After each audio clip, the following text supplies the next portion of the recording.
मिल्कीपुर में यूं ही नहीं ध्वस्त हुआ सपा का किला। सीएम योगी ने रचा ऐसा चक्रव्यूह, फंस कर रह गई सपा। ना अखिलेश समझ सके, ना अवधेश सके जान। मिल्कीपुर में दबे पांव आया बीजेपी का तूफान। साख की लड़ाई में फेल हुआ अखिलेश का पीडीए फॉर्मूला।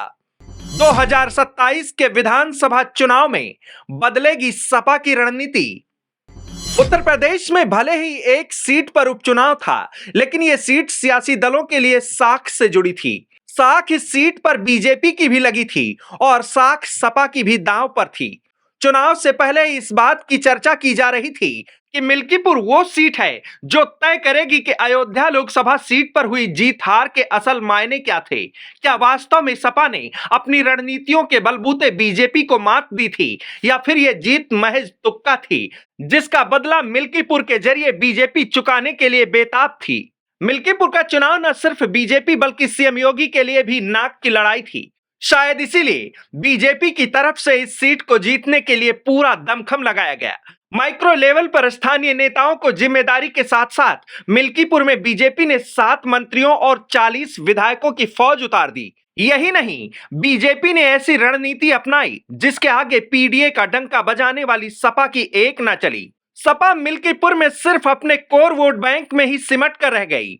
पीडीए वोट के काउंटर के लिए बीजेपी ने प्रभारी मंत्री सूर्य प्रताप शाही, सहकारिता मंत्री जेपीएस राठौर, आयुष मंत्री दयाशंकर मिश्र दयालु, जल शक्ति मंत्री स्वतंत्र देव सिंह, राज्य मंत्री सतीश शर्मा की ड्यूटी लगाई। साथ ही अलग अलग जाति के मतों को साधने के लिए जातिवार बड़े नेता उतारे।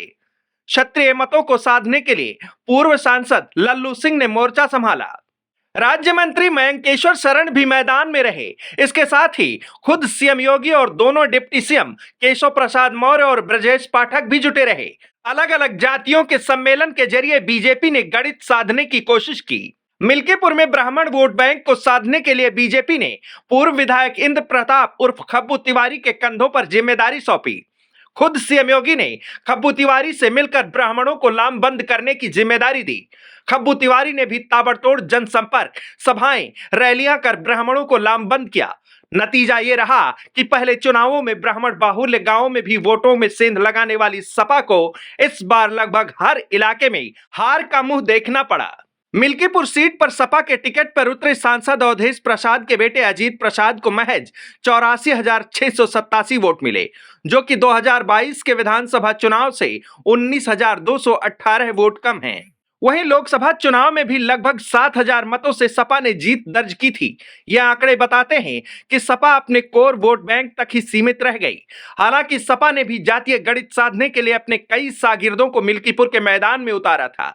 ब्राह्मण वोट बैंक में सेंध लगाने के लिए सपा ने पूर्व मंत्री तेज नारायण पांडे, नेता प्रतिपक्ष माता प्रसाद पांडे, प्रदेश महासचिव और पूर्व विधायक जयशंकर पांडे, पूर्व विधायक विनय शंकर तिवारी जैसे नेताओं ने जनसंपर्क किया।